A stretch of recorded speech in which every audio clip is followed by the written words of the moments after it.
Hello and welcome to the Everything Weather Podcast, where we talk with people about the weather world, explore and discuss everything weather, and have a little fun along the way. I'm your host, Kyle David, and today on the podcast, we're excited to have Jane Minar. Jane is a dedicated meteorologist and communicator at Fox Weather since joining the network in August 2021. She first started in Augusta, Georgia, straight out of Rutgers University. She's now with the Fast Channel Fox Weather, pioneering the way for digital meteorology. Hey there, Jane, and welcome to the podcast. Hey, Kyle. Happy to be on. Absolutely. I'm looking forward to our conversation, but before we get into the conversation, I've got a fun game for you. Oh, let's do it. So I've got a weather-themed and non-weather-themed game for you. So first, we'll start with the weather one. Rank these 5 clouds without knowing what comes next. So first up, you have cumulonimbus clouds. 2. 2? All right, coming out strong with that one. All right, next up, you have lenticular clouds. Ooh, 3. Okay, so you got 1, 4, and 5 left. We'll see where these other ones go in on the list. Next one is mammatus clouds. Oh, gosh, they get harder as they go. I'll go 4. Okay, so we've got 1 and 5. 1 and 5. Oh. We've got the extremes on this one, Jane. This is going to be a tough one. All right, next one up is cirrus clouds. Oh, that's easy. That's 1. Number 1 spot goes to cirrus clouds. All right, so then the number 5 spot will go to shelf clouds. Oh, dang. Okay, can I explain why I put cirrus as 1? Because people are probably like, what the heck? Yeah, go for it. Listen, you know I love severe weather. It's what got me into wanting to be a meteorologist to begin with. Shelf cloud, cumulonimbus cloud, mammatus clouds, all of which in that same vein, I'm obsessed with. But the reason why I love a cirrus cloud is because to me, it is such a subtle way of telling you that something is changing without it being such a in-your-face, dramatic look. For me, one thing you learn about cirrus clouds is they're the highest altitude clouds. They are made up of ice crystals. Oftentimes, they are coming from a storm that is thousands of miles away. And I've always thought of cirrus clouds as like a way of an early warning that they're beautiful for now. Enjoy your life in the moment, but start preparing for change. And I've just always looked at that as a beautiful way for Mother Nature to tell us she's about to show up. Wow, we just started this and we're already getting deep into it. And me, on the other hand, I just pick clouds just because they look cool. You have a whole philosophical meaning. Yeah, a whole philosophical thing, not just with the change in the weather, but the change in life as well. That's awesome. Yeah. I love that. All right, this one may be a little bit easier for you, though. Rank these Jersey Shore towns. Oh, I love this one. Yes, bring it on. Jersey Jane is all in. Jersey Jane. You got to trademark that, Jane. Oh, I'll work on it. All right, first up, we have Cape May. Oh, see, now this is 1 to 5. So This is interesting. If you would have talked to me a year ago, I would have put it at 5. But now I'm going to go 2.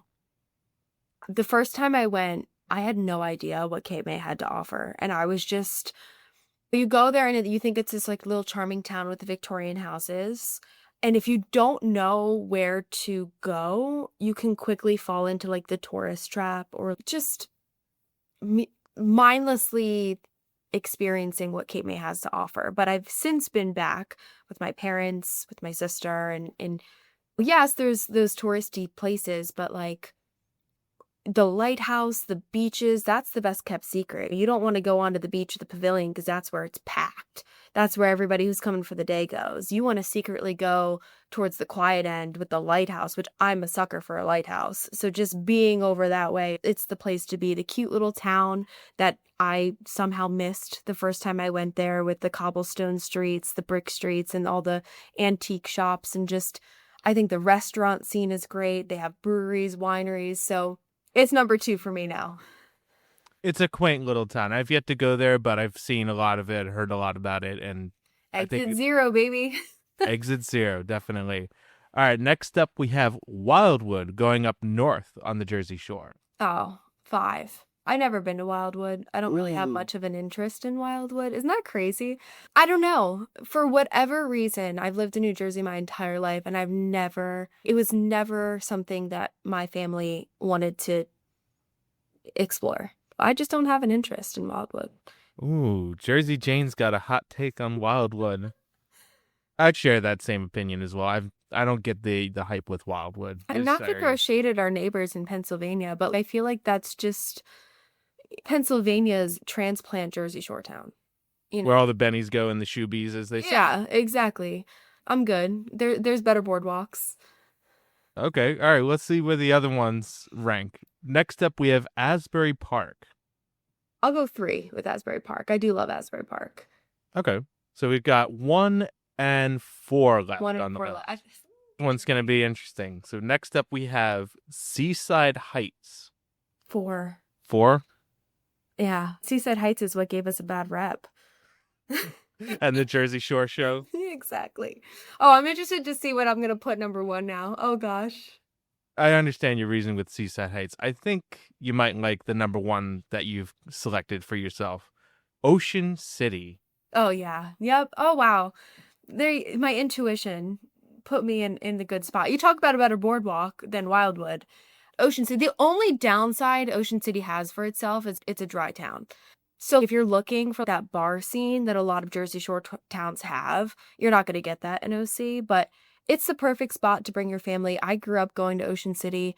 The boardwalk is fun. It's changing from when I was growing up. The amusement park is not there anymore, but they have a quaint little town. The beaches are beautiful. And it's a 10-minute drive to get to some of the other bars and beach towns like Sea Isles. I love Ocean City. That will forever be my number 1, 1.5. My favorite beach town is obviously Manasquan, but Manasquan, okay. That's an interesting pick. Manasquan, oh my gosh, you've got Leggett's, Osprey. I'm also partial because my family lives there now. But yeah, Manasquan was the beach. Living in Jersey, you always have one beach that you would go to for a day trip. And Manasquan was like right down 195. So that was always our spot. I think I've only been there like a couple times, but not like to the beach, but it's a good spot. Yeah, they've got good bars, nice beaches, quiet, easy to get to in and out of the city. So that's my number 1, but I'm happy with Ocean City. I think that was a good intuition. And for anyone listening who wants to go to New Jersey, getting some insights here from Jersey Jane on the Whether you need restaurant recommendations, bars, beaches, I've got you. Now, turning the subject back to the weather, you've grown up in New Jersey, and I always ask people on the podcast about what their weather story is. Everybody in the business says the weather story is what the day's weather is, the week's weather, or sometimes the month. But in the context of the podcast, we talk about the experiences that got you interested into the weather and what got you into where you are right now. Jane, tell me, what is your weather story and what got you interested in everything weather? Oh gosh, my weather story, like I think a lot of us, starts at a young age. And for me, it actually, my passion for weather and meteorology went under the radar for a little while. I think my family and my friends picked up on it. I was always obsessed with storms. News 12 network, they had Channel 61 growing up for me, and it was just like weather and traffic every minute. And growing up, I was obsessed because every 2 minutes, weather would come back on and you'd be tracking the radar and all of this. The peek behind the curtain, I come to find out that was pre-recorded. Like every half hour. I really thought that a meteorologist was going on air like every minute and like doing a hit. But I was a big softball player growing up. I started playing very competitively at a young age, like 10, 11 years old. That meant for me, I was outside on the softball fields 3 days a week for practice, out every single weekend for tournaments, pretty much all year round. So I had a lot of interaction with Mother Nature in that sense because you're outside all day long. You're impacted by the heat, by the cold. That I have to wear Under Armours going to our 8 o'clock game. You're impacted by storms. That's where I got my nickname, Radar Minar, because I had on my phone the radar app. And so this is towards the end of my love for softball. I got burnt out when you play so much. But I used to look up the weather forecast before our tournaments for my team, and I would texted out to everybody. All right, girls, we need the Under Armour because the temperature's only going to be like 33 when we step out of the field at 8 o'clock. Or there's a line of storms in the afternoon, so our 4 p.m. game, that might get canceled. And then you would find me on the sidelines of the field during warm-ups, like tracking the storms on radar. And I'd be like, I don't know if we're going to get this in, guys. This storm's like 20 miles away. And so they just started calling me Radar Minar because I always, like, whenever they had a question or whenever something was coming up, like, they'd be like, Jane's got the radar. She knows. So it was great. And I just loved that. And once I started talking about weather a lot more, that's when my family was like, you could do this for a living. You can actually be a meteorologist. And it just clicked for me. I was like, oh, yeah, I can definitely do that. But oftentimes a lot of people have one storm or something that was super memorable for them that got them into weather. Again, I just loved it. But if I had to pinpoint a turning point, the solidification of, oh yeah, I want to do this, it was Hurricane Sandy. I was a freshman or sophomore in high school when Sandy came barreling into the Jersey Shore. And I just remember leading up to those days, obviously, we're watching the local news. We're tuned in to our favorite Mets. Shout out to Janice Huff. She's my girl, also my mentor. I was her intern, but watching her for hours on end as this storm comes into the coast until we lost power. And I remember staying up all night when Sandy came pushing through New Jersey, and just the wind and the power of that storm. Waking up the next morning, we were without power for 8 days. Behind Sandy, you had this dramatic cold that honestly made it really difficult to live in if you didn't have a generator, because you had so many people who were in their homes without power for so long. I remember going to my family's. They somehow had power in the town over, so we would take showers there. And then me, my mom, my sister, my dad, we would cuddle up and sleep in the same bed because it was so cold in those overnight hours for the week after Sandy. And schools were closed. You had Halloween that was like pushed back, just impact that it had. And then also just seeing how destroyed the Jersey Shore had been. It was a storm that nobody thought what could happen, taking that left hook. And so that really, again, just drove home. Yeah, I really love this. I love weather. I love helping people. And honestly, what I love most about weather, and probably just the competitor in me playing softball growing up as a kid, I love beating Mother Nature at her own game. I love being able to forecast and get an idea of a story that is going to unfold as weather happens and see how close I can get. Mother Nature, you didn't pull one over me. I saw what you were going to do and I let everybody know. I don't know, like that puts a fire under me. Beat Mother Nature. I love that little slogan. You should probably catchphrase that too as part of your Jersey Jane and Radar Minar brand. But going back to what you were talking about with providing forecasts for your softball team, trying to get ahead of Mother Nature and what the forecast could be.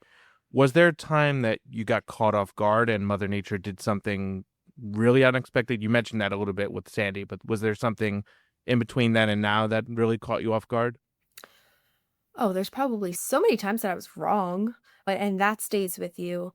To be perfectly honest, there was one day in my first job, I moved to Augusta, Georgia, and I took that job, and I'm sure we'll talk about that coming up, but in this one instance, severe weather was where I really wanted to grow when I moved down south, because that's the southeast, that secondary tornado alley that sets up. And so I was really trying to hone in on those skills, but I'm nervous. This is my first job. I'm the one on the screen now telling everybody there's a very real possibility we could have a tornado outbreak. It was a day that we had a moderate risk put out for the Storm Prediction Center. Never in my life had I been in an area where we were under such a high risk for severe threats, damaging winds, tornadoes. I didn't really know exactly I think any meteorologist gets it, the climate for where you live. I knew the Northeast. I knew that when we had a squall line of storms that was approaching New Jersey, as soon as it crossed the Delaware, two things would happen. Either it would zap up, and as it approached the Atlantic, the storm line would fizzle, Or you could get something that would flare up usually on the south side. So Central Jersey had this like weird bubble around it where it was like either the severe line of storms would go north or it would go south. I never had that like foresight for the first time in Georgia being like, what is this line going to do once it crosses that state line and pushes in our direction? Is it going to go north? Is it going to go south? Is it going to come barreling in? So I was preparing for a moderate risk for the worst case scenario. And I remember coming in on that day. I was the morning Met, so I'm prepared, like I'm going to be here all day long. And I looked at radar and still very powerful with our messaging, have a safety plan, where's your tornado shelter, all of that. And this line of storms was pushing across Alabama. And it did. There was an outbreak across Mississippi and Alabama. So I knew like previously how it had played out. But all of the storms had clustered in the Florida Panhandle. And the cold front was still pushing its way in, and I was waiting all the activities down south. But once the sun breaks out, once we get that daytime heating, this line is just going to blow up. 10 a.m. passes, noon passes, the sun is out, and I'm looking at radar, and I'm like, nothing's popping. What's going on here? This is weird. And I'm still on digital, and I'm still pushing this message. The afternoon is going to be really dangerous. Finally, the Storm Prediction Center, they put out like an updated outlook, but they went from moderate to enhanced. And I'm like, all right, that's still a big deal. We could still get some powerful storms out of that. And I'm thinking to myself, I don't know what could possibly be wrong. Everything is there. Why is it not happening?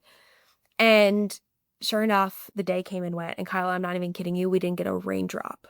Like, nothing happened. We didn't get a single storm pop up. It was like a sunny day and the sun set, we go into the evening, and I was so perplexed. When you have a moderate risk for severe weather, you don't expect nothing to happen. That was one day where me and Mother Nature, I was like, what did you just do? Like, how could that have happened? But honestly, it was such a blessing because then here I am, I'm young in my career with DMA, which is just a fancy way of saying this is my zone of the public that I have to answer to and communicate with. And they're looking at me like, you got that wrong. And I'm like, okay, where can I learn from this, right? Because there's always something to learn when Mother Nature's beat you and you have to figure out what card did she play that you didn't expect. So I called the National Weather Service out of Columbia and out of Charleston. And I got on with their lead Mets and I was like, can you just give me what did you guys see? What did you think happened? And they were like, no, honestly, we're just as perplexed as you are, but we think this is what happened. So all of that thunderstorm development that kind of clustered itself on the Florida Panhandle, it robbed the moisture from North Georgia and the Carolinas. So as that storm, as that line, that cold front pushed in, there just wasn't enough. There wasn't anything for it to grab onto. We had all the heat and all the instability in the world, but if there's no moisture, you're not going to get anything to rise and to lift and to form clouds and form storms.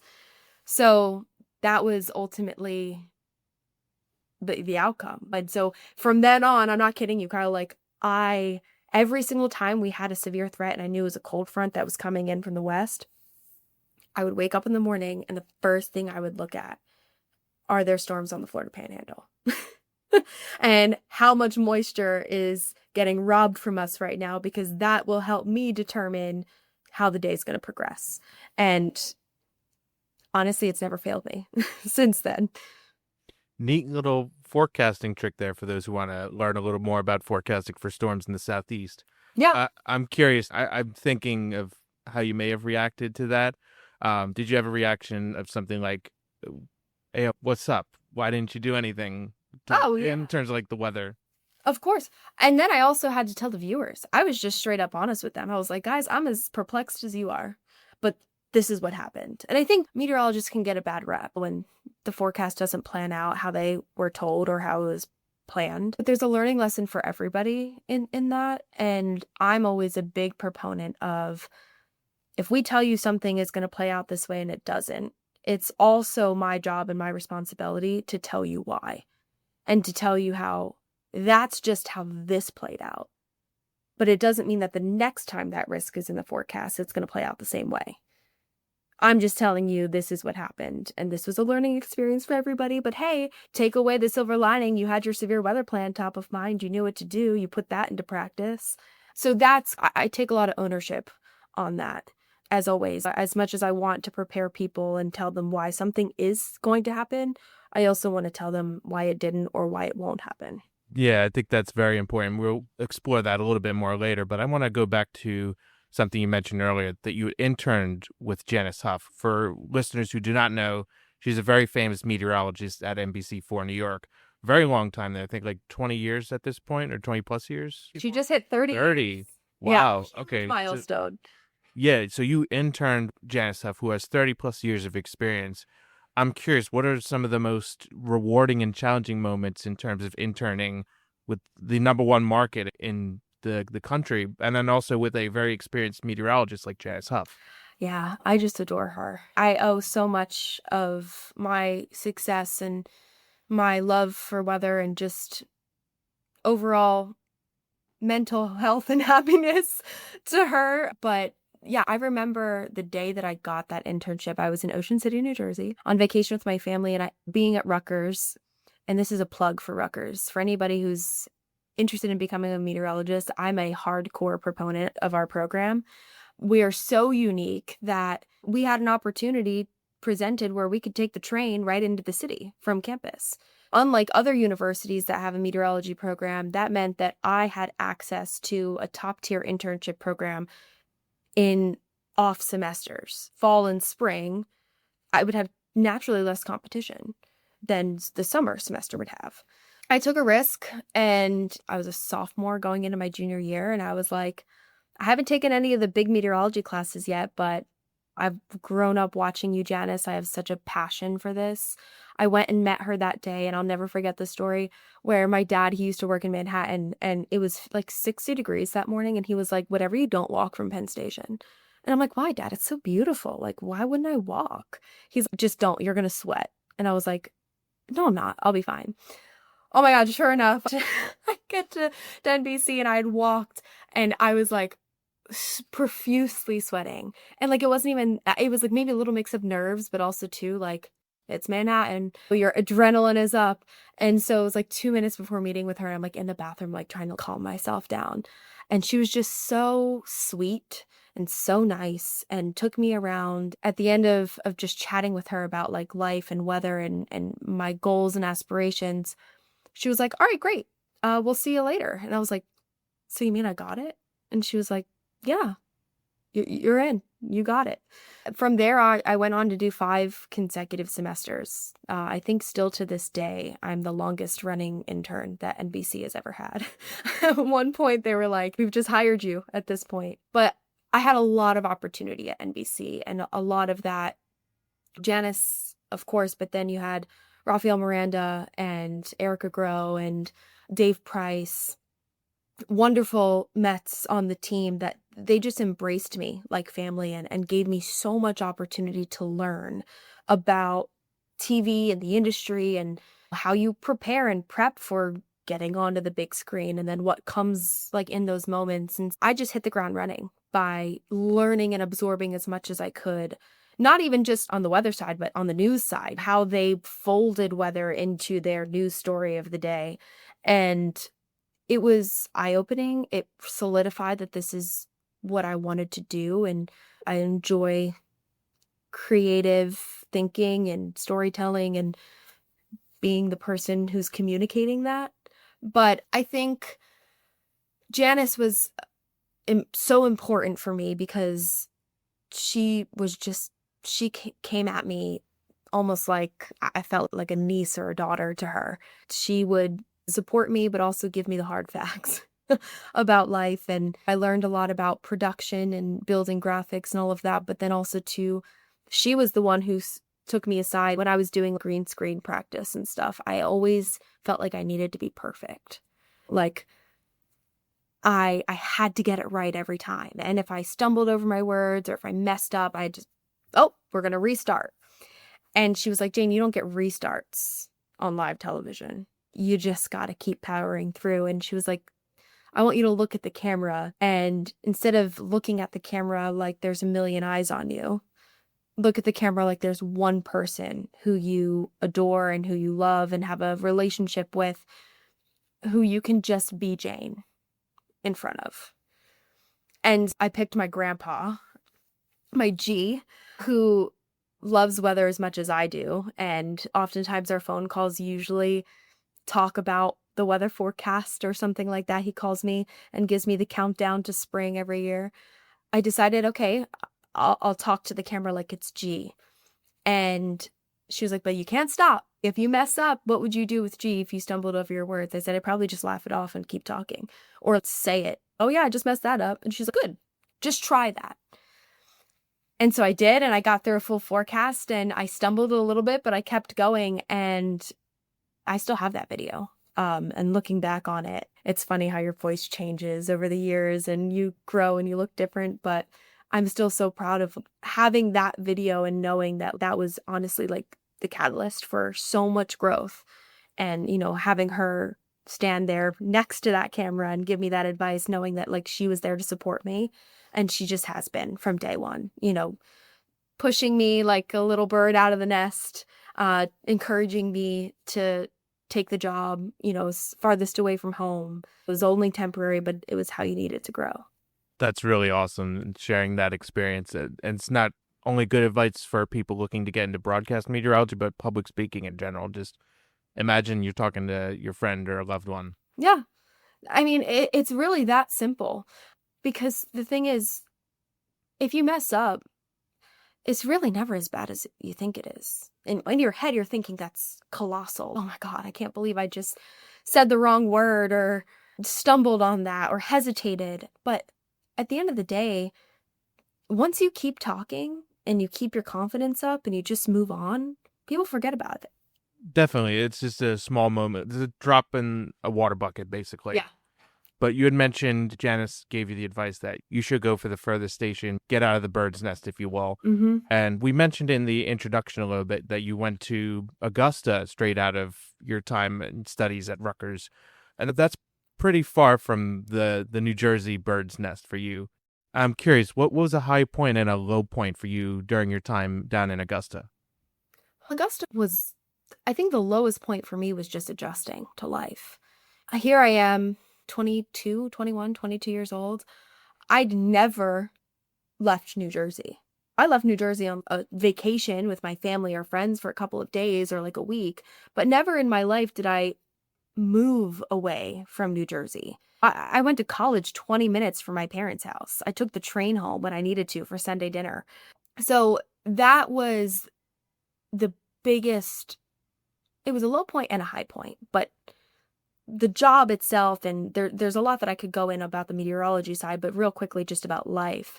I think for me, I needed to move away from my family and from that bird's nest that I had found myself in, because there was such a comfortability in that I wasn't growing.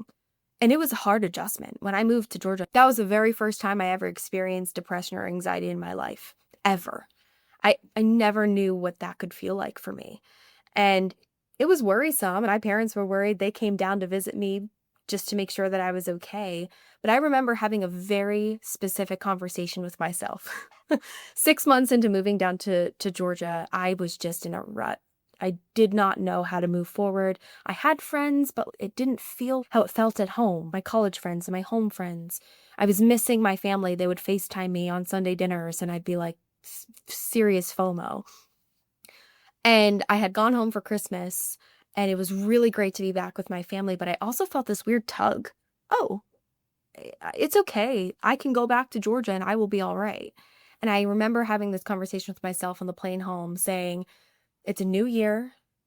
You're here for the next year and a half. You have a contract to fulfill. Instead of worrying so much about what you're missing, why don't you build something for yourself here? And I did. I just hit the ground running. I started working on myself and my craft and meteorology and going on TV on the green screen and making sure I took pride in how I looked and building friendships and a family there because my family was 1,000 miles away and I wanted to fall back on something. And honestly, that next year and a half was incredible when you talk about going from such a low point and how negative I was like viewing this amazing opportunity to leaving Augusta and the family and friends that I had made who are still a part of my life to this day, and crying so profusely for leaving that stage of my life. So much personal growth, so much professional growth had come out of that year and a half once I made that decision that nothing in life is permanent. This is temporary, but while I have this, let's make the most of it. So that's like the personal side of the high and low. If there was a professional high and low, I would say just the growth. I went into that job actually expecting to be a weekend meteorologist. It was a station that was sourcing out their newscasts to a Savannah sister station, but they were bringing everything back in-house. So when they hired me, they were expanding their meteorology team. They only had one meteorologist on staff, and I was the second one they brought on. They were like, we're going to have you do our weekend show. But the thing was, the weekend show hadn't launched. So I came down there without any clue of what I was going to be doing. But I decided, hey, you guys need a new graphics package. I just learned how to do that at my internship at NBC. So let me build that out for the first 6 weeks that I started the job.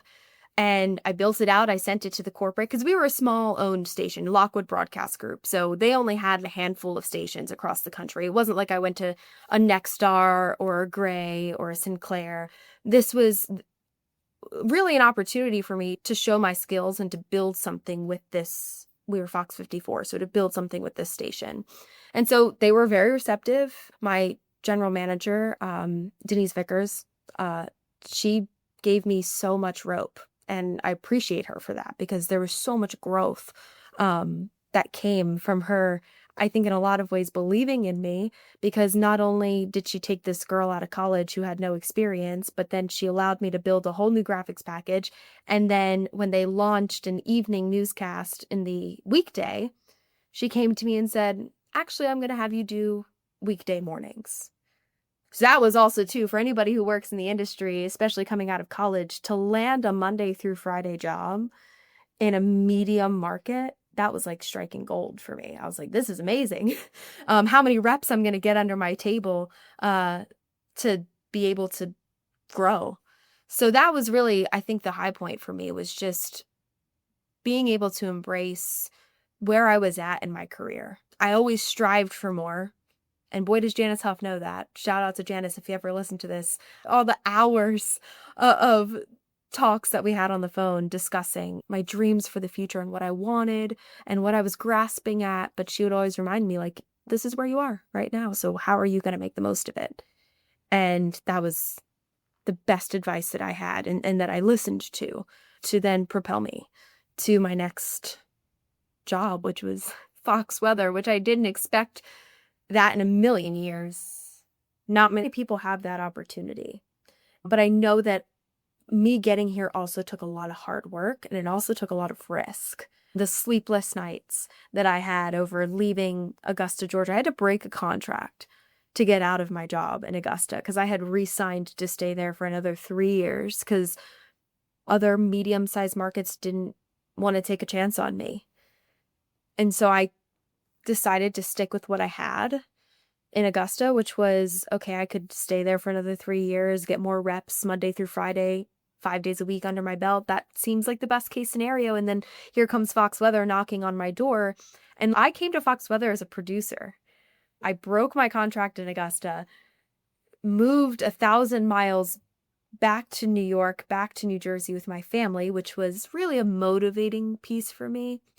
But some of the best advice I had been given, was actually from my uncle. He is in the music industry. He's done very well for himself, very successful.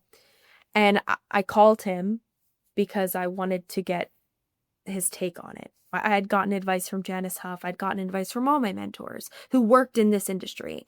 And he like adjacently works in the entertainment world.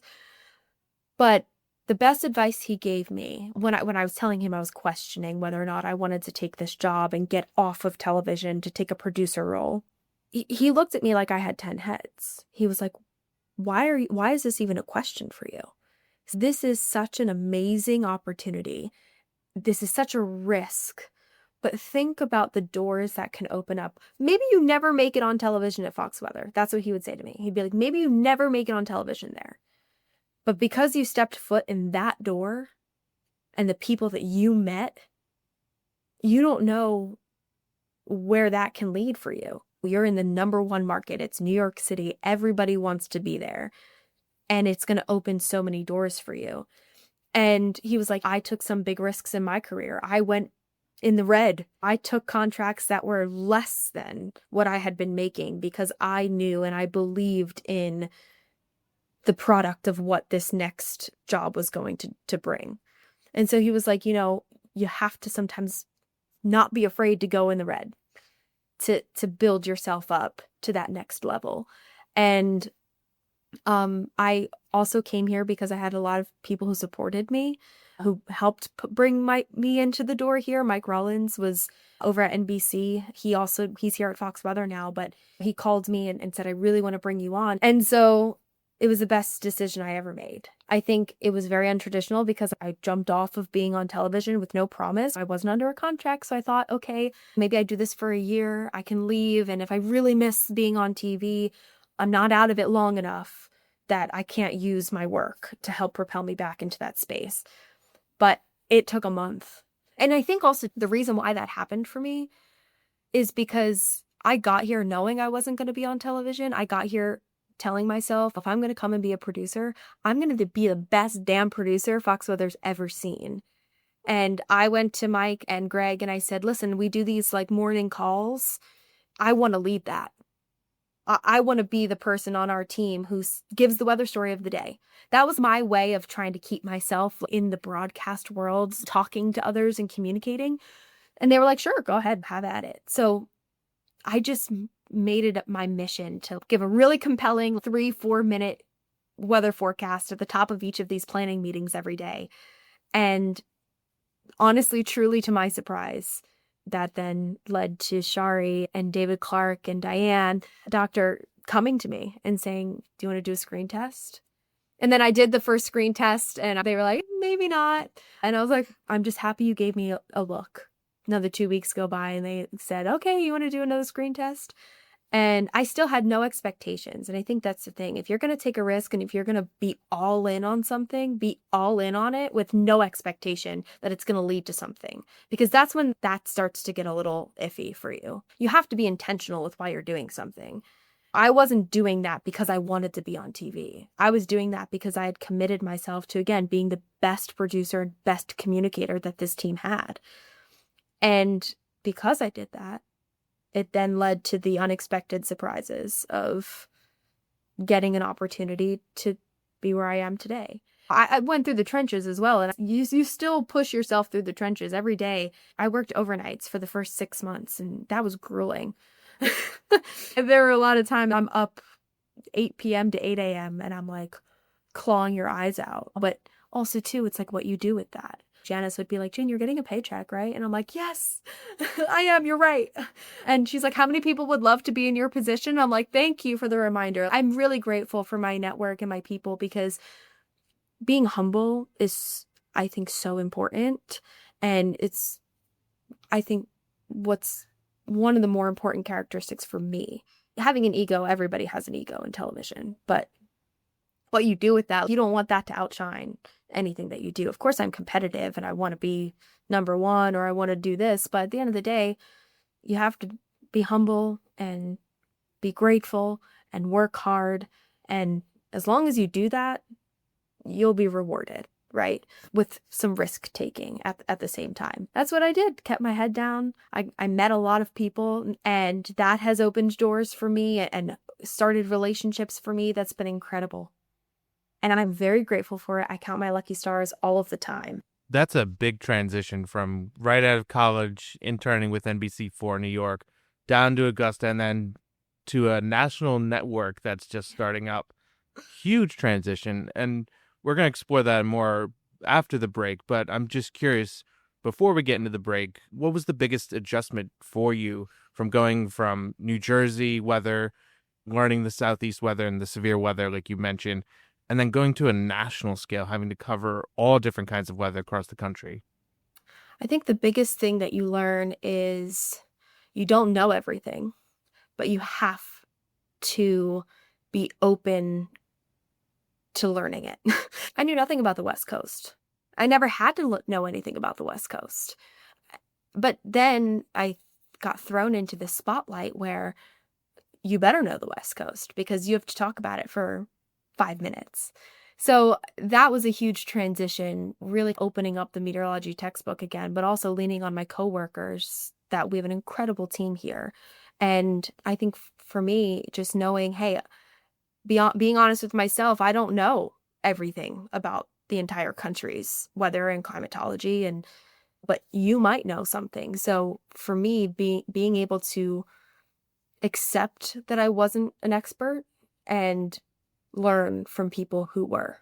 Definitely. And we're going to get in a little more of that after the break. We're going to take a quick break right here, but don't go anywhere. We still got more Everything Weather podcast with Jane Minar coming up.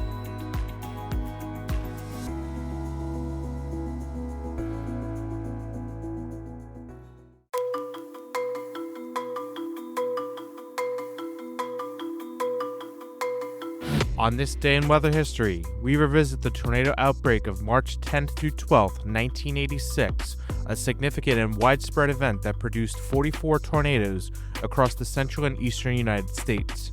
On March 10th, a low-pressure system between Missouri and Illinois was ripe to produce severe weather as it moved east. It drew in plenty of warm, moist air from the south and cold, dry air from the northwest, and had strong upper-level winds available during the day. At around noon Eastern Time, severe thunderstorms began to blossom across Illinois, Kentucky, and Indiana. The first tornado of the outbreak occurred at around 1:30 p.m. Eastern Time near Paragon, Indiana, just to the north of Bloomington and southwest of Indianapolis. This F3 tornado would track northeast through the southern fringes of Indianapolis, leaving behind a 35-mile path of destroyed and severely damaged homes, barns, and infrastructure. Shortly after, around 1:50 p.m., a weaker F1 tornado struck the Indianapolis suburb of Mars Hill, causing moderate damage to houses and roofs during its brief 2.5-mile trek.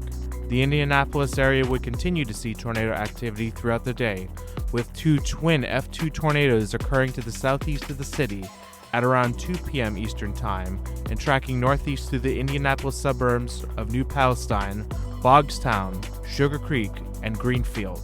The severe weather outbreak would continue to spread across the region on the 10th, with several more tornadoes occurring in Indiana and Ohio.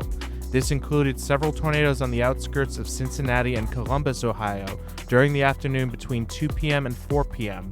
One of these tornadoes was an F3 tornado that caused considerable damage to multiple homes in Lynn, Indiana. Despite dodging direct impacts from these tornadoes, a strong thunderstorm downburst hit Cincinnati with winds estimated up to 100 to 140 miles per hour.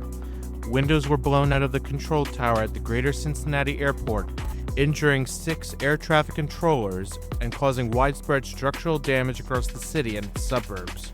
Towards the south of Kentucky, the severe weather was just ramping up. Just before 5 p.m. Eastern Time, a strong tornado tore directly through the center of Lexington, Kentucky, inflicting severe damage, including to the University of Kentucky campus, the Parks Hills Shopping Center, and over 900 surrounding businesses and homes. Despite going directly through the city and causing widespread destruction, only 20 people were injured and no fatalities occurred. The region would be hit by more severe weather on March 11th and 12th, as another low-pressure system originating from the Rockies swept east and produced 24 more tornadoes across the region. However, the majority of them would occur in Mississippi, Alabama, and Texas. The strongest of these tornadoes was an F4 that tore through Meridian, Mississippi, causing significant damage. Though miraculously, there were few injuries and no fatalities, given the typical nature of such violent tornadoes. The two systems produced a 3-day outbreak of severe weather and tornadoes, producing a total of 44 tornadoes across the east central United States. The outbreak caused 6 fatalities, 122 injuries, and over $25 million in damages, equivalent to more than $75 million in 2025.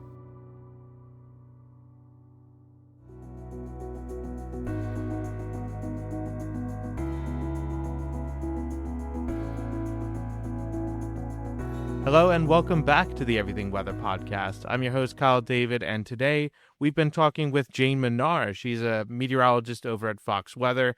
She has a very unique experience from getting to intern with the great Janice Huff at NBC4 New York, then getting to work down in Augusta, Georgia, getting a lot of reps and spotlight attention down in Augusta, and then transitioning to Fox Weather, which is a more recent national weather network. So we're going to get back into that conversation a little more, explore a little bit more about what it's like working on the national scale of weather. But first, I've got another fun game for you. This one is going to be a very interesting one related to weather and cooking. Okay.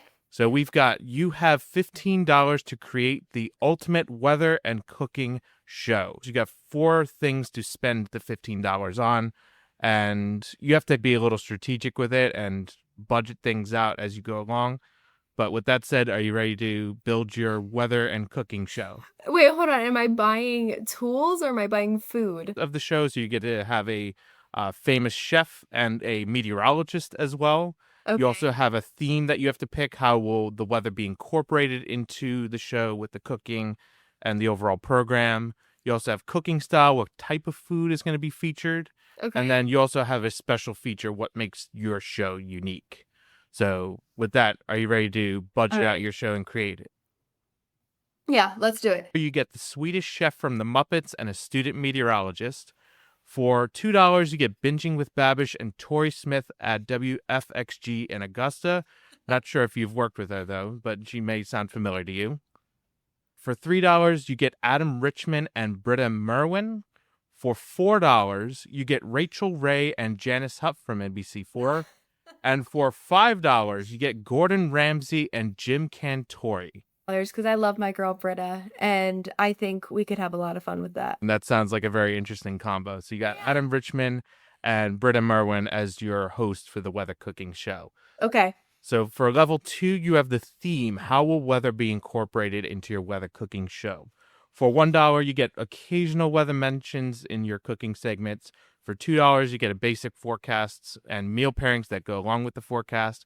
For $3, you get cooking to match seasonal weather patterns and seasonal climate patterns. Mm-hmm. For $4, you get recipes inspired by historical weather events. And for $5, the cream of the crop is cooking and weather challenges based on real extreme conditions. I think I like number 3. The $3 for cooking to match seasonal weather patterns. And yes, because that is, I think, such a cool idea. I actually have a passion of making a cookbook that is surrounded by that. Using seasonal vegetables and whatnot, you can build a table around that. I love that idea. All right, good pick. $9. You can ball out with one of the categories coming up. But the next one up, you have cooking style. What type of food is going to be featured in your show? For $1, you get plain everyday recipes, like college recipes that you would cook like at a dorm. For $2, you get simple, quick, and weather-ready meals. For $3, you get comfort foods that are designed around those seasons, those weather patterns, those climates. For $4, you get global and regional dishes tied to the meteorology and the climate. And for $5, you get gourmet and innovative cuisine that's really on the forefront of cooking with a meteorology twist. I think I'll do 2 because, listen, nobody has time to sit down for hours to build a meal unless it's in a crock pot. I like the quick and easy weather-ready meals. All right. I'm going to write that down. That was nice. Hey, feel free to use it for your cookbook as well. So you got $7 left for this next one, so you can really ball out and... Hey, you can even use the $2 a little left over. Yeah, you can use the $2 elsewhere as well. So for your special feature, what makes your show special? I'll just go down from $5 to $1. So for $5, you get celebrity guests and live weather science demonstrations. For $4, you get interactive weather cooking challenges and participation from the audience. For $3, you get some cooking and weather trivia segments. For $2, you get some behind-the-scenes weather and food science explainers. And for $1, you get a whiteboard, blackboard for cooking and weather diagrams. Oh, you know I'm going to go with the celebrities. How could you not? If that's $5 on the table, you got to bring that in. So yeah, I'll spend the big chunk of cash on that one. All right. If you could, where would you spend those $2? Where would I spend it? I would probably spend it on another host somewhere. Okay. So for $2, you get Binging with Babish and Tori Smith. And for $1, you get the Swedish chef from the Muppets as a student meteorologist. I would get the student meteorologist because I would love for them to learn. So that's only $1. I got another $1 to spend. But like real quick, we'll just like read out what the weather cooking show is. So you've got Adam Richman, you've got Britta Merwin, you got the Swedish chef from the Muppets, and a student meteorologist of your choice doing seasonal weather pattern themed cooking recipes and their comfort foods. And your special feature is you get celebrity guests to come on. You get live weather demonstrations. That sounds like a really awesome weather cooking show, Jane. That really does. Hey, Food Network, Adam Richman, let's make this happen. Cool. All right. That is the end of the You Have $15 to Create. That is probably the best one that we've done so far up to this point. But let's get back into more of the weather conversation. We've barely talked about your stuff with Fox Weather, and we talked a little bit about your work with Augusta. So to kind of introduce us to Fox Weather and wrap up a little bit with your conversation, your time down in Augusta, between the two, what is the most memorable weather event that you've had to cover, and what was the most challenging weather event that you've had to cover? Well, when I was in Augusta, we did end up having severe weather. It was on a day that did not bust like we had with the moderate risk. It was around Easter, April, an overnight nocturnal thread that continued into the morning. And we had, I think, 9 confirmed tornadoes in our area.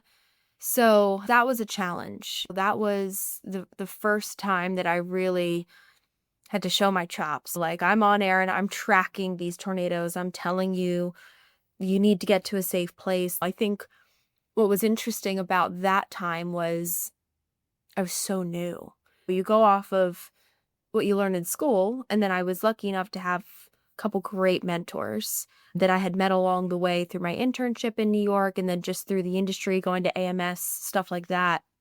Catherine Pross, she's another one. She's over at NBC. She was at the Weather Channel for a little while. Severe weather guru, especially with tornadoes. And so I would call Catherine up and I'd be like, hey, there's this severe weather threat. What should I look for? And she gave me so many tools to use at my disposal. Like when you're looking at models, this is a good indication, photographs, stuff like that. And that was a memorable and challenging day for me because I had to really put all those tools together, and I was tracking serious threats. For the first time ever, I was like, oh no, this is a confirmed tornado. And we had 9. I think the strongest was an EF3. We go from there to then Fox Weather. There's so many memorable moments. It's hard to pinpoint one. And I think, honestly, I'm a little biased towards recency where we had Hurricane Helene. And that storm, definitely something that will stay with me for the rest of my career. I remember the severe weather outbreak that kicked off. That was the first time I ever got emotional. That was Mayfield, Kentucky, December 2021. On air for 6 hours with Steve Bender, tracking that tornado. Marissa Torres, Nick Koster, they had taken the helm of that tornado as it started, and we finished it out. And also, too, we're like on the air in those overnight hours. So like the first images, the first pictures, knowing that you're tracking a tornado that is powerful and destructive and probably killing people. That's such a hard, it's almost weird for me to say that too, to know that something is happening in real time and it's actually causing life-threatening injuries or like, that's just such a weird thing to have to put yourself into. That tornado outbreak, that was the first time that I went home and I felt the emotions of that, right? After being on television, there's almost this mode that kicks in where you have to suppress a lot of that. But I think Helene, I'd gotten emotional after I got off air in Mayfield. I think what was eye-opening and growth for me with Helene was that was the first time emotion came through my reporting. And I felt that was such a devastating event. It's hard. I still get emotional thinking about it sometimes. We were up in the mountains hours after the flooding. It was still dark. The first thing that we encountered getting up into Boone, North Carolina was a rock slide that had knocked out half the road. You know, that, and then just talking to the community and realizing too, that was a storm. That was a storm that made me realize how important my job is, because communication was cut. You're in the Western North Carolina, communication's spotty to begin with, but then you bring a hurricane up into the mountains with catastrophic flooding. You were in the dark. You had no idea what happened to your neighbors, and your neighbors are 10 miles down the road. People in Boone, North Carolina, on that first full day that I was there, they were so emotional with me because they thought they were the only ones that were impacted. They didn't even know what had happened in Asheville, North Carolina, because communication was so cut off. There was no local networks, nothing up there. Nobody had power. Nobody had cell service. That was such a challenging trip to navigate back in New York, to make sure that we had a signal going back out to people, but then also too, for me, being on the ground, recognizing I'm in the midst of probably one of the most memorable natural disasters that the U.S. has seen, certainly one of the costliest, deadliest, perhaps, one of. And I have to tell these stories and get the word out to the world, because that you can't, like, it wasn't getting out how bad it was. And so that was still to this day, and probably for the rest of my career, will be one of the most memorable trips. And I'll be honest, Kyle, I was really scared to go into the mountains. How that trip came about, I was on air and I got pulled off air and told, we need to get you on a plane as soon as you can. So I left within hours. My fiance dropped me off at the airport and I just hit the ground running. I don't know what I'm getting myself into. And then just letting it take over you. You go through the motions, you do what you need to do. And then finally planting your feet on the ground there and being like, okay, I have a purpose here. And that really started to show itself more the longer I was there. And I would just take drives after my live shots when I could, just to talk to people, encounter people down roads, the county over, just so I could get a better understanding of what had happened. So that was, when you talk about going from younger Jane early in her career, covering her first tornado outbreak, to then Mayfield, Kentucky, and then Hurricane Helene. There's so many different levels to that, but you grow so much in each of those instances. And those are very extreme weather events, and I actually want to explore a little bit more with your coverage during Helene, because at times, and our listeners can go and look back at your coverage on Helene, you got very emotional and you had apologized at one point for getting emotional on air. So that's the challenge of an on-air meteorologist, having to balance the weight of extreme weather going on and being able to communicate that properly and effectively, and also show empathy. I'm curious, how do you balance the emotions of the weight of everything going on with maintaining professionalism, maintaining the consistent communication, and also showing human empathy as well for those being affected? Yeah, it's a challenge for sure. I think innately I had this idea that if I was on TV and I'm in a disaster zone, you grow up and you watch reporters do it, and everyone has this facade of them that's very serious and matter of fact, and here's what's happening, right? So you almost naturally think you have to put up this front. It's my job just to communicate what's happening and not feel what's happening. So that was interesting for me, because at the same time, Helene was such a massive natural disaster. I got up there and I couldn't believe my own eyes. It was still to this day, it almost makes me speechless how vast the devastation was. It was not just the big rivers. It was every single unassuming stream or creek. And oftentimes, in fact, where we were, it was the creeks that are only about 6 inches in depth and quietly run along through your backyard that ended up being the most destructive and deadly because they had a 30-foot water rise. And nobody expects that. Maybe you talk about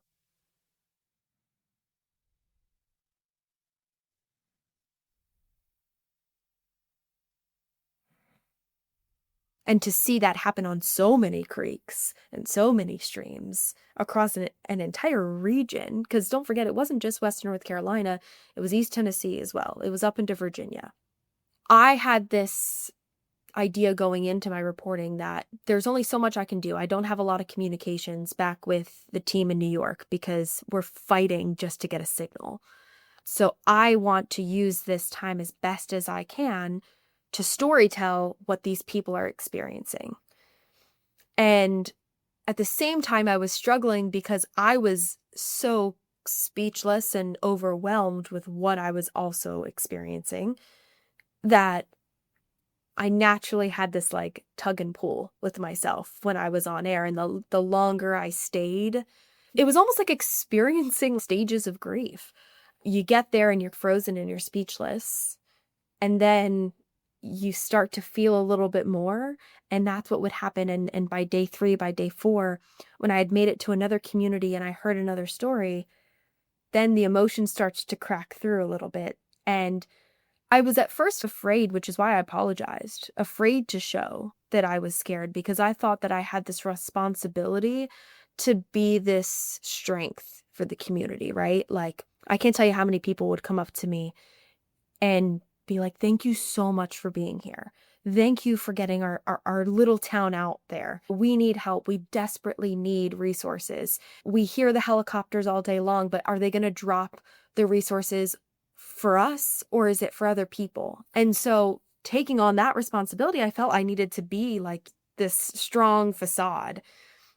And then when I started to tell these stories and then the emotion would hit me, after I apologized, I realized, well, wait a second, people connect with that. And I can't always be strong all the time. It's impossible to have somebody feel that way and act that way. I can try to the best of my ability, but I can also be human. And that's where I started to turn the page and I grew myself as a reporter. It's important to tell their story and to be as concise and, for lack of a better word, strong as possible, but also don't be afraid to show how it's affecting you. And so that was, as I went, I kept a journal as I was there and just would write down the stories of people that I'd come across. Like there was one young family in the hotel that I was staying in. And I felt guilty for taking even a hotel room because there were so many people who were displaced. And this hotel room was quite literally like taking our reservations down on a notepad because they didn't have anything. And we didn't have water in our hotel rooms. Like it was purely a disaster zone. And this one young family and a little boy got on the elevator with me, and the little boy was hitting all the buttons. And I could just tell, like on these parents' faces, it was like a mixture of relief and stress and heartbreak and worry. And the little boy had no idea what was going on. He just pressing all the buttons, and the mom felt the need to apologize to me. And I was like, oh, please. No worries. We're going on a ride. I was like, I'm sure you guys have been through it. And I said, what's your story? And she was like, we just got out. And like, she was like tearing up, like as she's saying it, because she has this little boy who their house is gone. They've got nothing left. She was like, the creek came, it was rising, and we just got out. And like, we found word hours later that it had collapsed in. Then the next day, I meet a young family with 2 young kids under 2 whose house also too was shifted 6 feet off its foundation and they lost everything and they just got out. Like so many stories like that. And there was so much to learn from Helene as well as a communicator, not only just from me as the meteorologist on the ground in the field, but also too as our network, as the government, the National Weather Service. There's so many levels to that. I think Helene is a really great case study that I hope we take the time to learn from. Definitely, there's a lot of lessons to be learned, not just with the meteorology, but also the human impact with the stories that you've learned. And to start going towards a lighter note, to get through these tough situations, what would you do to cope with the weight of everything and how to get yourself through it? Yeah, I leaned on my family for sure. I had an incredible support system behind me. And I'm very grateful for that. And in every stage of my career, in every stage of my life, I have a wonderful fiance who is so supportive and is truly my rock. And I call him for anything, and he will be the first to pick up. My parents, my sister, my friends, my coworkers. I get emotional just thinking about actually how many of my coworkers reached out to share their well wishes and say, "You're doing such important work. You're doing a great job." Robert Ray, oh my God, big shout out to him, taking the time to call me and give me advice and tell me it's okay to feel these things and it's going to be very weird and different when you go home.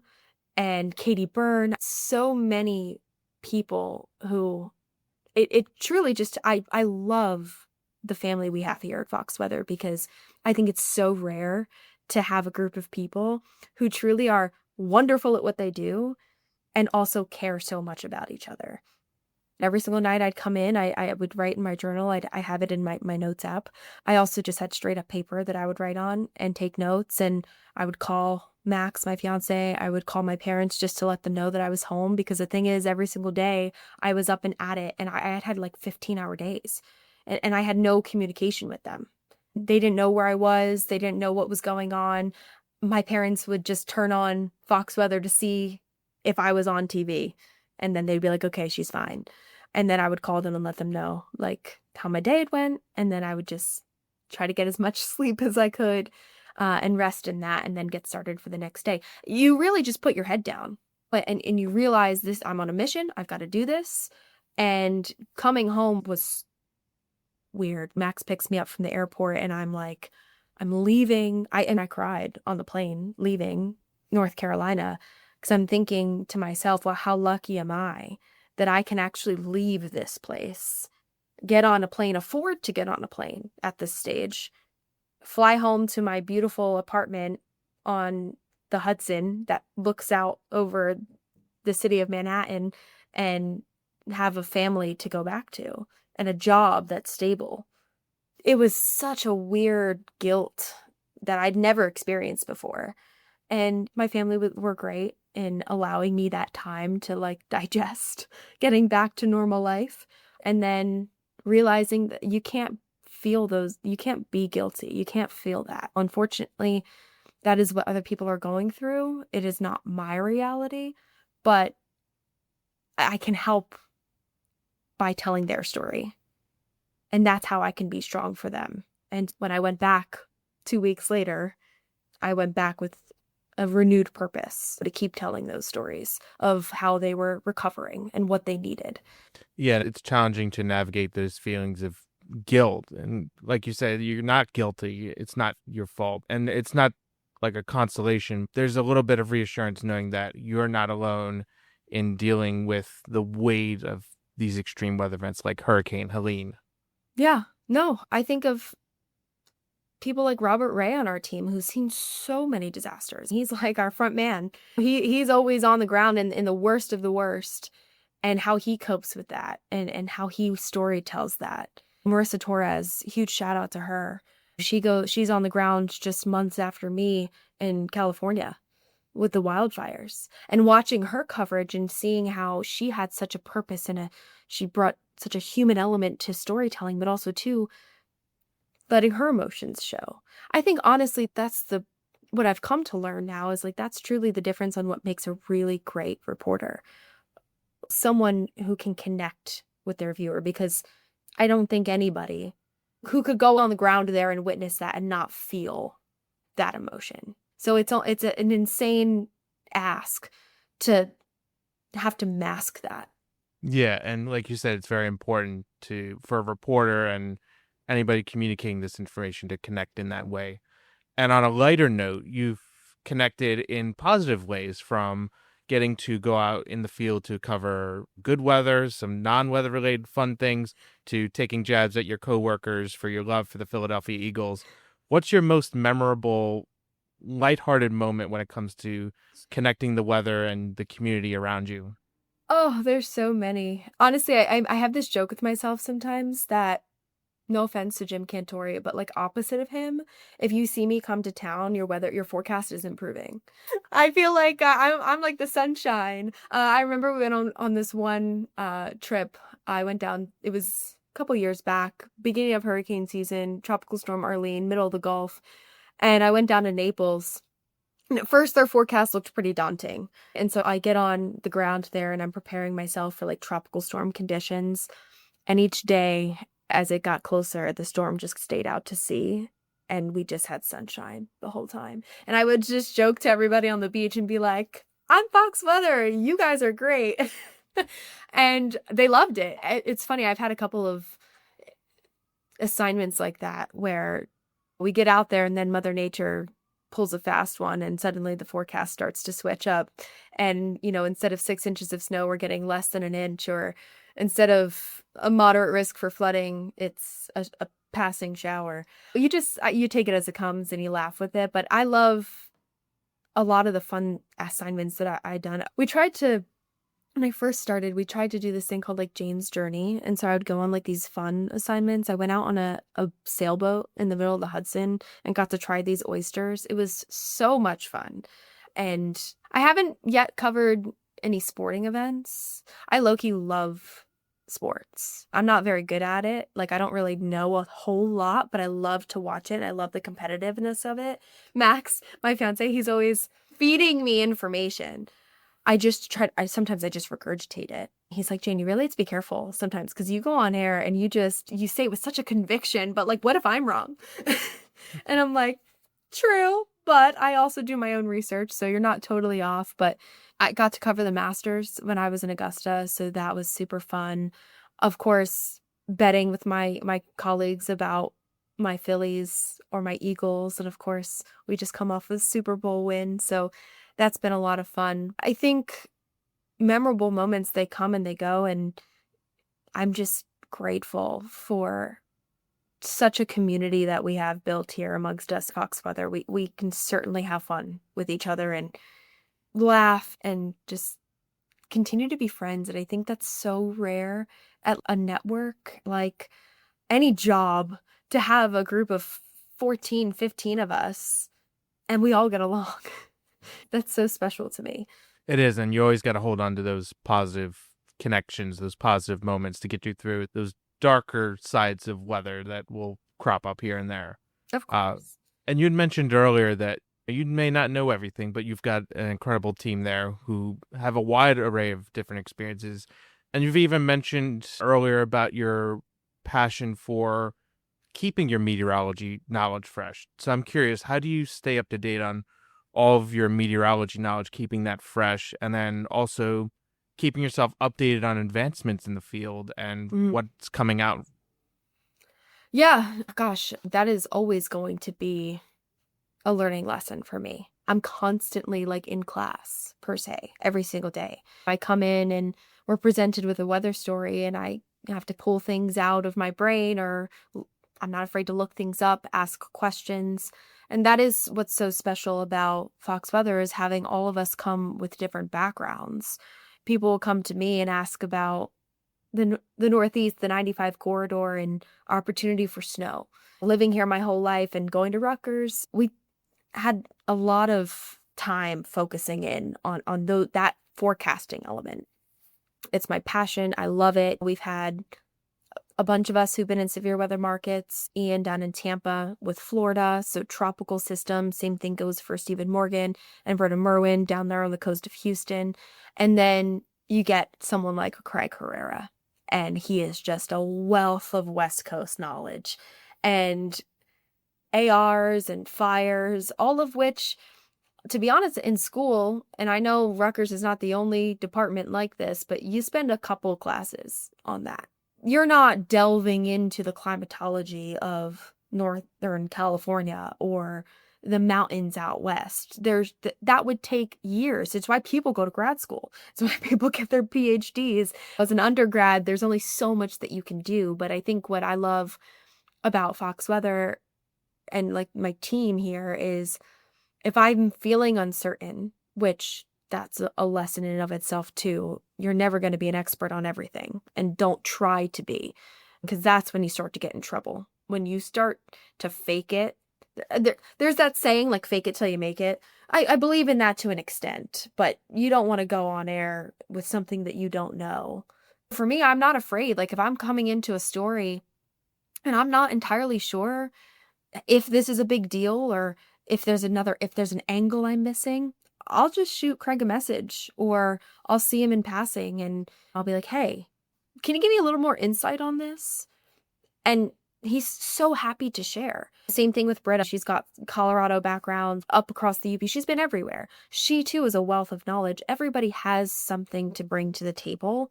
And I think for me, working in this space, going from New Jersey and Northeast centric to then growing in the South and tackling severe weather to then this big country we have, you have to be an expert on a lot of things. And I have gone back to school in a lot of ways by talking to my colleagues and having discussions with our weather presentation team, and also just straight up reading. I still have all my textbooks from school, and I'm not afraid to go and dive into AMS articles. And actually, a lot of the times, that's where I learn some of the biggest nuggets that I can use on television. Sometimes that's, for lack of a better word, you have to dumb those things down, because that's like so in the weeds of weather and meteorology and the science. My job is to take that and make that palatable for the average viewer.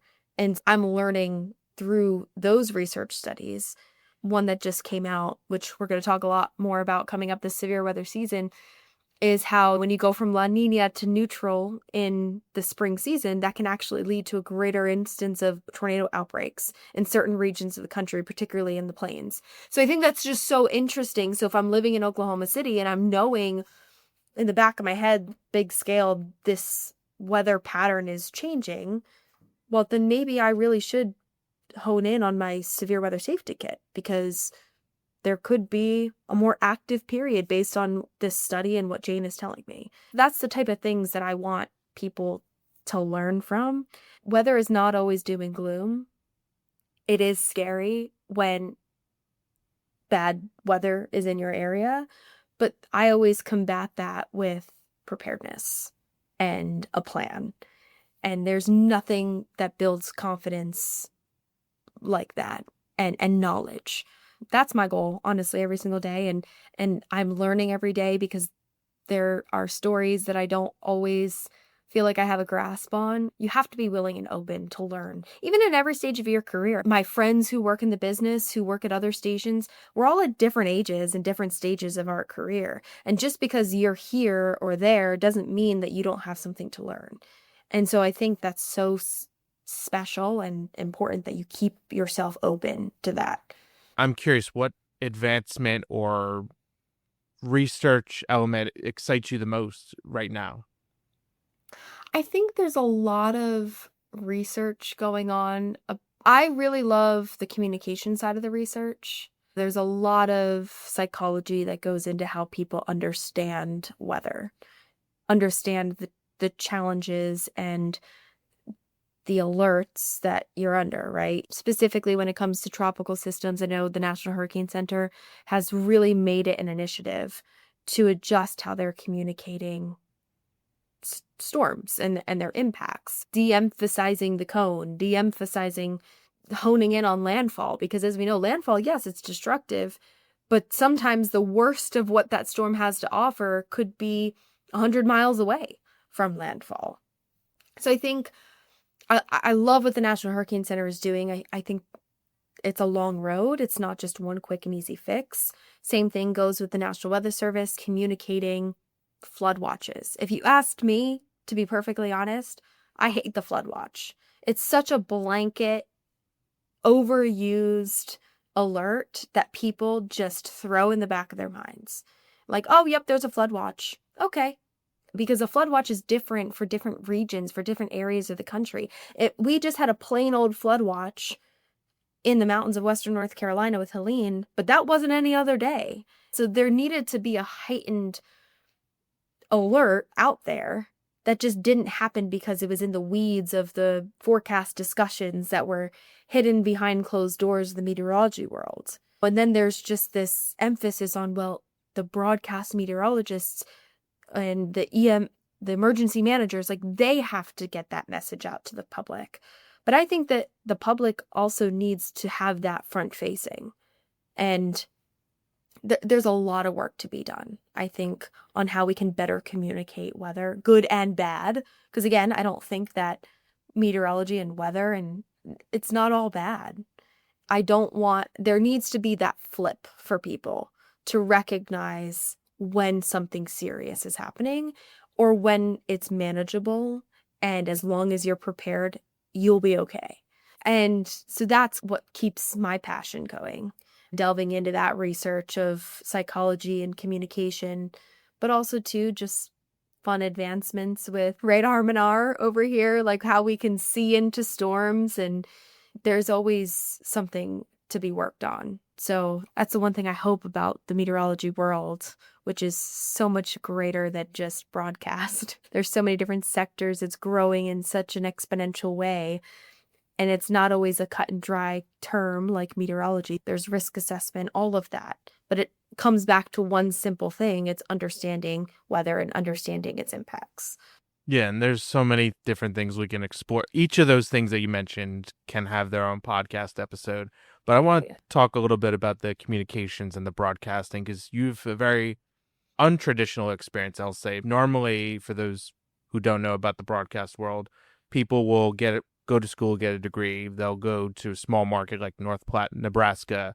But for you went to Augusta, Georgia, and then you went immediately to a national network, which that in itself is very untraditional. Most of the networks started out with cable, but Fox Weather started really online. With that untraditional experience that you have, where do you see the communications and broadcast worlds going in the next year? Or if you really want to be bold, 5-10 years down the road? Let's be bold. To be honest with you, Kyle, I don't know. When I started out in this industry, there was rumblings. TV's not going to be the same 10 years from now. Okay, that's 10 years from now. I'll cross that bridge when I get there. I think what's been so shocking, somewhat unsettling, but also empowering is watching this industry in a lot of ways dismantle. And that sounds so negative, but I don't think it is. It's just the traditional way of doing things is just not what is the reality now. You have college grads who are getting jobs in big markets right out of school. 20 years ago, that never would have happened. Are you kidding? The greats like Janice Huff. You had, what was his name? Schwartz down in Philadelphia. Glenn Schwartz. Glenn Schwartz. He always wore the bow tie. Like, those people, they too went through the ringer. They went through markets before they got to where they were. And then once they got there, they were able to maintain and keep their status in those top markets. I think the path to success in this industry is changing. But also, too, it's like, it is scary because you don't have, we all saw what happened with those smaller markets and how their meteorology departments were slashed and stuff like that happens. And you're like, well, I don't know where we go from here, because if that's not an option for me, then I have to go to these bigger markets. But then how long are those bigger markets going to be there? It's an interesting space, but I think more importantly than ever is discovering your personal brand and trying to broadcast that. If you really love broadcasting, the podcast space, or just going on YouTube or on TikTok, obviously, but then it's always like, what happens if TikTok goes away? There's always that question mark looming over your head over how this industry is going to fold. I've always been a big proponent of don't be afraid to take a risk, because those risks will reap rewards. That's how it worked for me. But you also have to be calculated in that risk, because with how quickly this industry is changing, it's no longer 10 years down the line. heck, it could be 1 year down the line at this point, 5 years. So it is, that timeline is shorter, and there's so many different avenues now. I wish I had an answer for it. I sit here somewhat worried, questioning myself as to like where we're going to go, where I'm going to go with my career. Because if you asked 22-year-old Jane, who graduated from college, getting her first job in Augusta, I thought it was going to take 10 years for me to get back to a top market, let alone back home in New York with my family. And to see that happen 2 years after college, never would I've expected that, but it's because you had Fox Weather, who was taking a risk and then trying to break into that digital space that's still untapped, but also you don't really know how to move it yet. So like you're growing and expanding in real time with an industry that is changing at such a rapid pace. So it's, I don't know. I think you have to have a plan B and a plan C. I never had that before, but it's something I'm starting to think about. Not that I don't love plan A, because I love it here. And there's a lot of growth opportunities in my current job that I'm grasping at and wanting to take hold of, because I know that's going to help build me down the line. But I think for anybody who's just getting into the industry, don't be afraid to look at the ways in which meteorology can be used in other industries and sectors, and how you can take the communication side, which perhaps you're really passionate about being on television, and use that elsewhere. Because the way in which people are receiving information now is not just through linear cable channels or the networks. It's also through social media and through podcasts. Everybody's becoming an expert these days. There's a danger in that too. How do you corral that into what's accurate and what's real? But I think it's a growing process. And I think for anybody who's graduating, wanting to get into broadcast meteorology, I wouldn't shy away from applying for those stations. They'll still be there, but maybe it's how you talk to those bosses. How can we mold this position into something that's not purely just television? And maybe it's another digital component that we are bringing in to this station to increase our revenue and to increase our voice and our eyes. Because I think that's truly like the piece to it. The way that like Fox Weather has an app and has YouTube and we're on streaming, like there's got to be multiple ways that you can receive. My dad always said this one thing, this phrase to me. He's like, have multiple ways to receive income. Don't just rely on one thing. That's how you grow yourself to success. So that's like what you do in this industry now. I feel like you just have to lean into it's changing. It's not as it was. And how can I tap into it? So it'll be interesting. I think for a lot of people who are in the middle stage of their career, towards the end of their career, maybe feels a little bit more daunting. And I understand that. Absolutely. I'm daunted myself. But I think taking the time to focus on what makes you happy and what you're passionate about and investing in yourself. Don't forget to do that. Don't pour all of your investment into your employer. It's important to invest into your employer because, hey, in a lot of ways, they're investing in you, but nobody can invest in you more than yourself. I like that. Nobody can invest more into yourself than yourself. And your dad's a very smart man with getting multiple sources of income. I think it is now a brave new world in terms of not just the broadcasting and communications landscapes, but the broader weather world in general, with everything that is going on in terms of policies and priorities in different industries. Going to be very interesting. Jane, I've got one more question for you before we get into our tried and true whether or not trivia. And this is an open-ended question. I'll call it the sunset question of the podcast.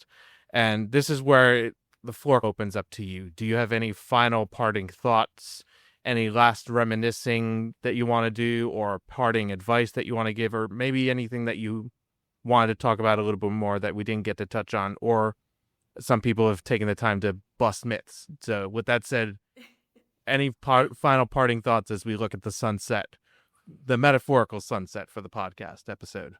Yeah, I love this industry. I love television. I love creating. I think that there's such a power in storytelling, and weather is such a fun topic. It brings the good, it brings the bad, it brings the range of emotions. At the end of the day, nobody can deny that weather impacts almost every aspect of your life. And this investment in weather is something that I really hope that we continue to do, and in all phases of it. I don't want to just fall into this, we only care about the bad things, because weather isn't all bad. This week, everyone is raving about the spring fever, and it's the conversation piece around the water cooler, which doesn't really exist anymore, but in the break room, which might not exist anymore either because people are home, work from home. It's just something that people continue to talk about. And it not only is it impacting every aspect of your life, but it impacts your emotions and how you feel. You can feel intense sadness when disaster happens. You can feel intense fear in the moments that a severe threat is occurring. You can feel relief after the storm missed you, or the winter blues lifting because it's sunny and 60 degrees in February and you just had a foot of snow on the ground and temperatures 30 below zero last week. So I think that's just such a special storytelling that I love about weather. And the political landscape, whatever it may be, there's one constant standard, and it's that weather's not going anywhere. Weather's not going away. We cannot control Mother Nature. And trying to beat her at her game is what I want to do. And that's why I love doing it.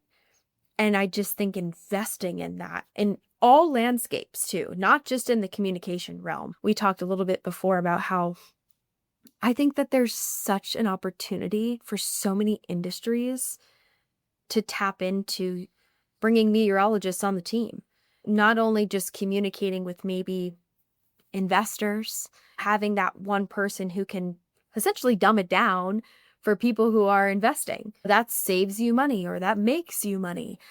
Same thing goes for emergency management and local governments and school districts, people who are responsible for the well-being of others. And weather plays a role in that, and communicating that, and forecasting that, and predicting and preparing.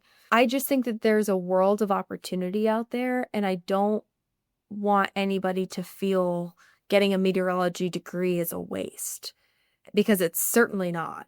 It may not come with the title of meteorologist, but you can take your skills and what you learn and apply it and change it and direct it, perhaps even pitch it to companies and industries and something that you want to do.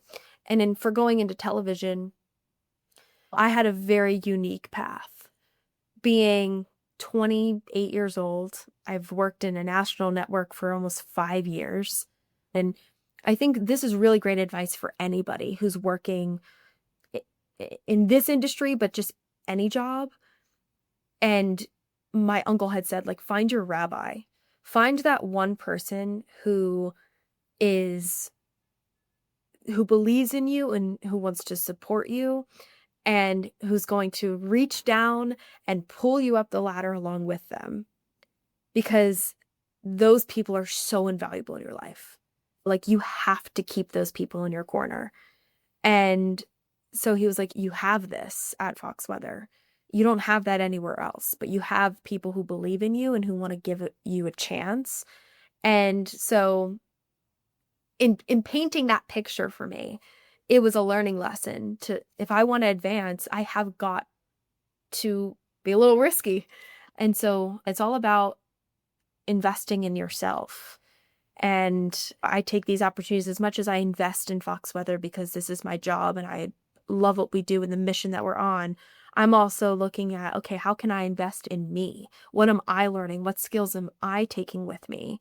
And how can I maybe challenge myself to learn a new skill and then see where that takes me in this career that is still a long road until 65 and retirement. Hey, maybe you'll go further with the weather cooking show that we've cooked up. Listen, I've got the recipes at home. That's the other thing too, like just investing in other passions. Cooking, I want to write a cookbook. I've got those ideas flowing.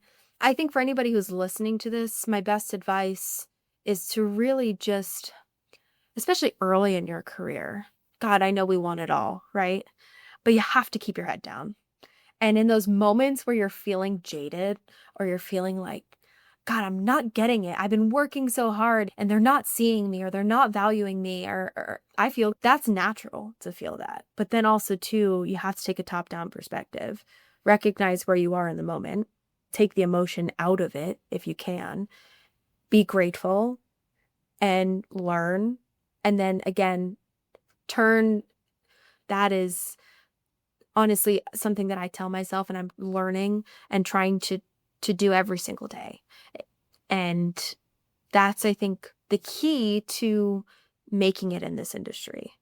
Keeping your head down, working really hard, picking your battles, but at the same time, taking and absorbing as much as you possibly can and applying that to your craft and growing and bettering yourself so that when the next opportunity comes or maybe this door closes, because again, nothing is forever. Like Janice Huff would tell me when I moved down to Augusta, Georgia, it's not forever, Jane.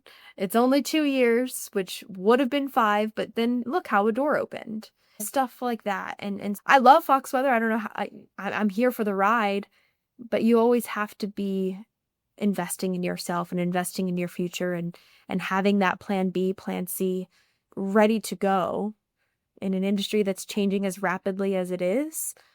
That's more important than ever. Well, Jane, I couldn't think of a more fitting way to wrap up our conversation than all of the wonderful nuggets of information and advice that you've given, the experiences that we reminisced on together. We've got one more fun segment to wrap up the episode, and that is Whether or Not. It's a fun mix of weather-themed and non-weather themed trivia based on your interest inside and outside of the weather. And with that, Jane, are you ready to kick off our last fun segment? Let's do it. All right. This is whether or not your question is related to the Philadelphia Eagles. Which Eagles quarterback holds the franchise record for most passing yards in a single season? Was it A, Donovan McNabb, B, Carson Wentz, C, Nick Foles, or D, Jalen Hurts? Okay, well, it's not Jalen Hurts. Let's see. Carson Wentz? Carson Wentz is your final guess? Yeah, that feels wrong, but yeah. You are correct. It is Carson Wentz. He threw for 4,039 yards in 2019. Okay, fly Eagles fly. Yep, there it is. It's ingrained in me. I just knew we came off of a Super Bowl and Wentz took us there, but then Nick Foles obviously brought it home. So Wentz, he went out on a high note at least, right? Yeah, I'm actually impressed that he still holds that even though he didn't get to finish the season. Nick Foles did. Yeah. So kudos to Carson Wentz. Honestly, Carson Wentz, I feel bad for the guy because he really brought us to the Super Bowl, right? And he was killer. Like, we had such a fantastic season that year. And he was the driver. Then he's out. Nick Foles comes in. And don't forget, like, we hated Nick Foles up to that point. Like, we were like, this guy? Jesus, he's going to come in now? We just benched him. But then Nick Foles comes in and he does it. And now it's funny because Nick Foles just retired. He retired as an Eagle.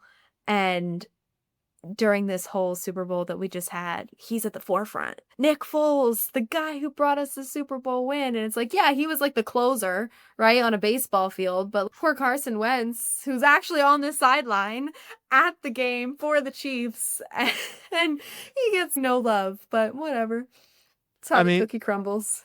You know what? Carson Wentz did get to see his hard work throughout the season come to fruition with the Super Bowl. So yeah, there's that consolation. There is that. So, all right. This is whether or not your next question is related to fire weather. Ooh. Which of the following is not considered one of the most important weather ingredients for fire weather, important weather variables for fire weather?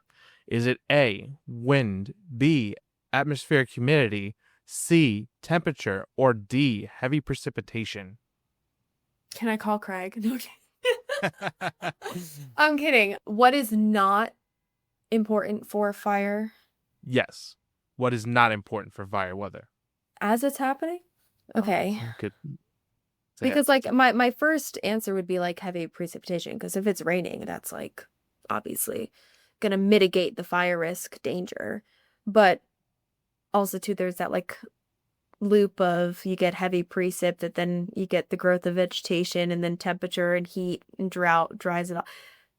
So I think I'm gonna go with D, because humidity, how moist is the atmosphere, that's important.